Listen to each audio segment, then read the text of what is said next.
Welcome back. Today we're going to talk about the major regulations, the major laws that govern equity crowdfunding.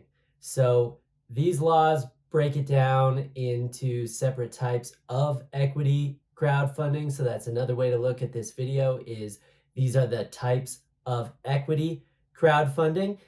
We talked in an earlier video about the different types of crowdfunding generally, but one very common type that we're talking about here is equity crowdfunding, where you give away some stock in your business in exchange for some capital from investors.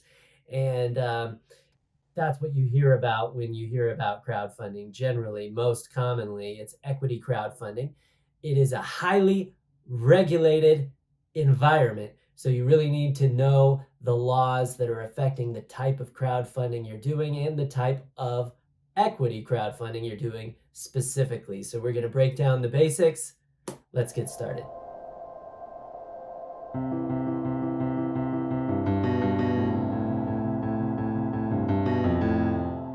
So the three types of equity crowdfunding we're going to talk about today, or another way to think of it is the three laws that govern equity crowdfunding that we're going to break it down by today, are first, Reg D crowdfunding. That's Regulation D crowdfunding. Secondly, what's referred to as regulation crowdfunding or Regulation CF crowdfunding or Reg CF crowdfunding. That's how we'll refer to it here. Reg CF crowdfunding. And then the final one is Regulation A, which is now commonly known as Regulation A plus crowdfunding. We'll get into what that means. So it's Reg D, Reg C, F, and Reg A. All right, let's dive in. So first, Reg D crowdfunding is the most traditional type of equity crowdfunding. It's the thing you have heard about in the past and what has been available to people for quite some time now. It's not a new thing by any means. Regulation D itself is a part of the Code of Federal Regulations, and it governs how crowdfunding, how all equity crowdfunding had worked in the past before there were all these recent reforms as a response to the Great Recession and COVID and changing technology and all that sort of stuff. The old traditional way of doing crowdfunding is through Reg D. And when people talk about Regulation D, they specifically are talking about sections 506B and 506C of Regulation D in the Code of Federal Regulations. So those are kind of Googleable terms if you want to dive in deeper to Reg D is 506B and 506C. So traditionally under 506B of Reg D, you can do your crowdfund raises from only accredited investors. So that exact amount changes over time, but generally at the time of filming this video, I believe an accredited investor is somebody who has an annual income of over $107,000 or a net worth of over $107,000. But the headline is you can raise from accredited investors and you can raise from as many as 35 non-accredited investors under Reg D. Traditionally, under Section 506B of Reg D, you could not advertise at all. So you could not advertise your offering generally. That has been reformed, and with the addition of the newer 506C, you can now advertise your crowdfunding offerings, but if you're using Reg D, you're still limited to the accredited investors and a maximum of 35 non-accredited investors. So why would you use Reg D for your crowdfunding with all of these strict rules around it? Well, the main attribute of Reg D that might make it attractive if you're raising money is that there are no investor limits. So there are no limits on the amount you can raise under Reg D. So in other words, if you are raising an amount through your crowdfunding that exceeds the limits of the other regulations, the other types of equity crowdfunding, then, like it or not, you are governed and regulated under Reg D. Okay, so that's Reg D. Let's move on to regulation crowdfunding, also known as Reg CF crowdfunding, Reg CF. This actually also has a third name, which would be sometimes referred to as Title III crowdfunding, because it's Title III of the Jobs Act. We talked about the Jobs Act and the history of some of these crowdfunding reforms and the expansion of crowdfunding in our video about what is crowdfunding generally. But the general idea is that crowdfunding used to be available only to the few, and recent laws have made it available to more investors and have made it easier on companies to seek crowdfunding. A Title III offering, or Reg CF, whatever you want to call it, has limits on the amount that you can raise total. And those have been amended upwards recently. It used to be a limit of $1.07 million for your total raise if you're doing Reg CF, or regulation crowdfunding under Title III of the Jobs Act. In response to coronavirus, was, I believe, made temporary first, and now it's made permanent to raise that limit to $5 million. So if you're raising $5 million or less, you can raise under this regulation.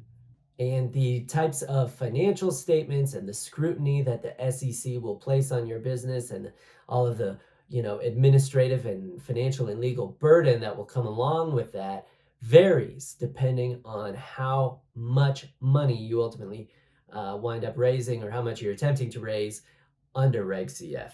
You can advertise under Reg CF like under Reg D, but it has to be extremely dry and factual information. You can't have embellishments or puffery in your advertisements under Reg CF. There are also limitations as to who can invest, in terms of it can't be, for example, non-US companies or non-compliant type entities investing in your company under Reg CF. But this may be a type of equity crowdfunding that you're interested in pursuing if you are raising less than $5 million, because the administrative burden can be less than that if you are raising unlimited amounts under Reg D. One other thing to keep in mind with Reg CF is that individual investors are limited in the amount that they can contribute to you. So accredited investors can contribute whatever amount they want, but unaccredited investors can only contribute a maximum of $2,200 within a 12-month period, or 5% of their annual income or net worth, whichever is greater. And by the way, that's a recent reform. It used to be 5% net worth or annual income, whichever is less. Now it's whichever is greater, the greater of the two. But the headline there is that under Reg CF, there are limitations, or can be limitations, on the amount that an individual investor can invest in your company. So that's Reg CF. Now let's talk about Regulation A, commonly known as Reg A+.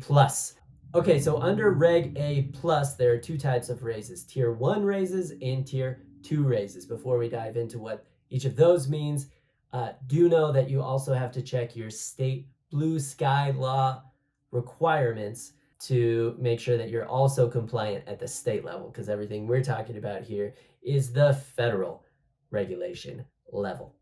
Okay, so Tier 1 and Tier 2 Reg A+ raises. Under a Tier 1 raise, you can raise up to $20 million in 12 months. And there are no limits on the amount that individual investors can contribute to your company. And Tier 1 Reg A+ offering is available to both accredited and non-accredited investors. Under a Tier 2 raise, you can raise even more. You can raise up to $50 million in a 12-month period. These are open to accredited investors and the non-accredited, also known as ordinary investors, as well. So a very high dollar value, no limits on who can invest. There are, however, under tier 2 raises, there are limits on how much each individual investor can give to you. So with tier 2 offerings, non-accredited investors can only give you up to 10% of their annual income or net worth, which, keep in mind, even under the new law, that's a higher proportion of their income or net worth than is available if you are doing a Reg CF offering. So this, that all kind of goes to show you why they call it Reg A plus, because the limits are higher. The restrictions on who can give you money and how much they can give you are fewer restrictions on that. Of course, you will have to meet your state blue sky law requirements, and you will have to, of course, comply with all of the paperwork and the forms that are required from the SEC.